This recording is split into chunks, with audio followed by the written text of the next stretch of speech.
This morning, police are investigating the home of a man with anti-government views who allegedly launched a full-frontal, heavily armed assault on a courthouse in Georgia. Yeah, the video is frightening, and this morning a deputy is being hailed as a hero for stopping the gunman before he could carry out his twisted plot.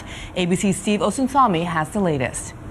Good morning, Dan and Bianna. Police here are saying this could have been a slaughter. That's the word they're using this morning, and they're crediting that deputy with saving many, many lives. Witnesses recording it on their cell phones couldn't believe it. Listen for yourself. That's gunfire. A gunman in a silver SUV trying to drive through the front of the Forsyth County Courthouse north of Atlanta. I heard pat, pat, pat, maybe 3 to 4. Look here. Authorities say that orange smoke is smoke from grenades he dropped to stop police.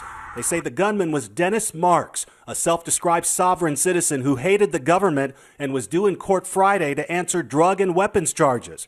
Police say he shot Deputy Daniel Rush, who was working outside, and the deputy shot back, a decision that saved everyone at the busy courthouse. The officer that was shot has a fractured fibula and tibia in his right leg.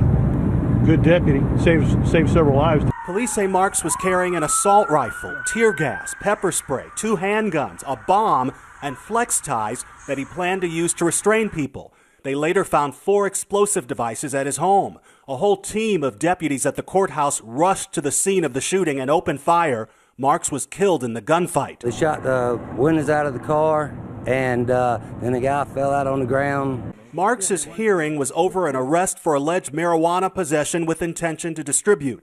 Last year, he filed a lawsuit against the sheriff's department, accusing deputies of illegal searches and using excessive force. The family of the injured deputy tells police they've received threats from social media from Marks's supporters. Police here say they've dealt with Marks before, saying he's a known problem. They continue to investigate his home. Dan and Bianna. Steve, thanks. This is not the first time a so-called sovereign citizen has turned violent. The FBI has designated sovereigns as domestic terrorists, and as you know, I've covered this underground movement for many years. Take a look. I hereby challenge this court's jurisdiction as a sovereign. I am not an American citizen. They have disrupted courtrooms, led police on high-speed chases, and even engaged in murderous shootouts with police, as you can see in this video of a 16-year-old emerging from his father's van with a rifle and killing 2 officers. There are an estimated 300,000 sovereign citizens in America.